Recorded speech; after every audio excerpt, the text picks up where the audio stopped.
যেহেতু তোমরা শিক্ষার্থী, আসলে এই বিষয়ে একটু সহজ করে কিছু বলার চেষ্টা করব।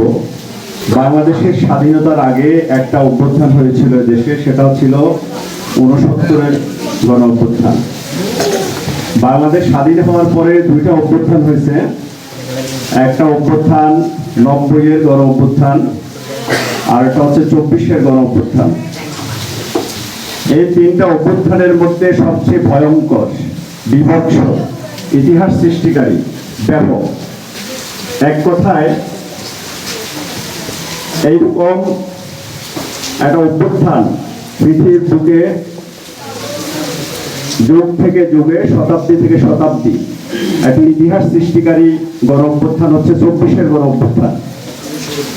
তো অভ্যুত্থানটা কি?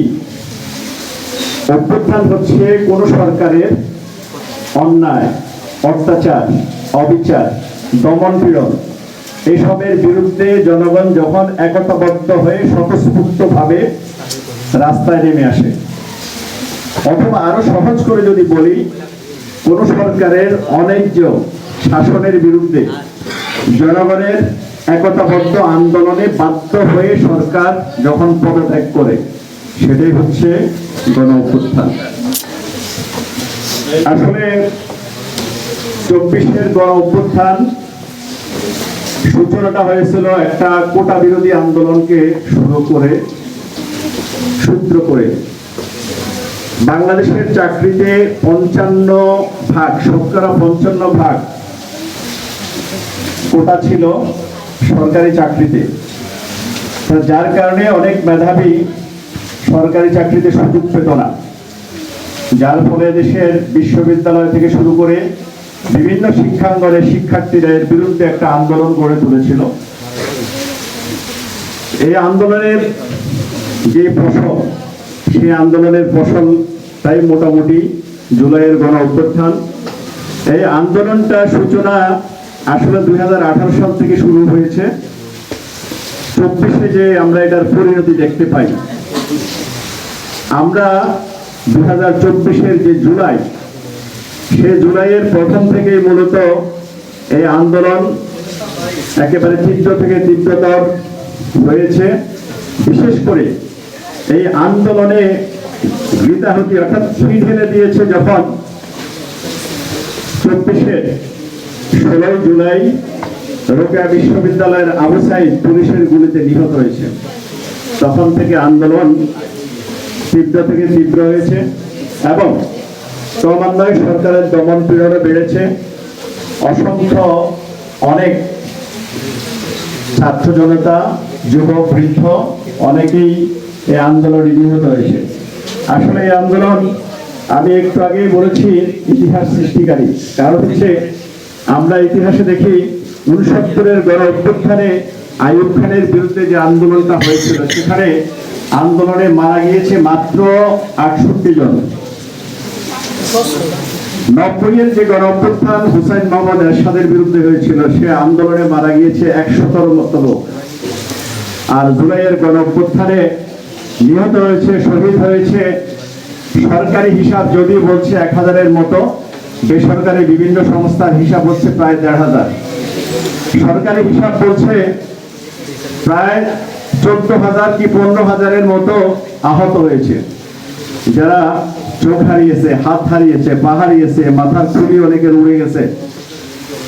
তো বেসরকারি হিসাব কিন্তু প্রায় 30,000-এর মতো।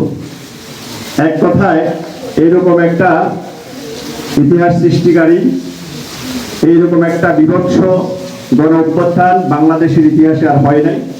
যার কারণে এই জুলাই গণ অভ্যুত্থান আজকে এখনো মানুষের আলোচনায়, মানুষের স্মৃতিপটে, এদেশের জনগণের স্মৃতিপটে এখনো একেবারে জল একেবারে জাগরুক। তো আজকে তোমরা যেহেতু স্টুডেন্ট, তোমাদের সামনে এখানে একটা ব্যানার আছে, ব্যানার নিয়ে আমি একটু কথা বলবো। এখানে আছে জুলাই গণ অভ্যুত্থান দিবস আনাম, জুলাই চেতনায় গৌরবদেশ, সবার আগে বাংলাদেশ। জুলাই চেতনা হচ্ছে যে আমরা কোনো অন্যায়, কোনো অত্যাচার, কোনো অবিচার, কোনো জুলুম, এটা আমরা মানব না। এটা হচ্ছে চেতনা।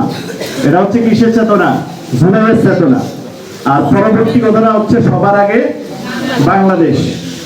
আমরা এদেশের নাগরিক এবং তোমরা আগামী প্রজন্ম, দেশ তোমাদের হাতে যাবে।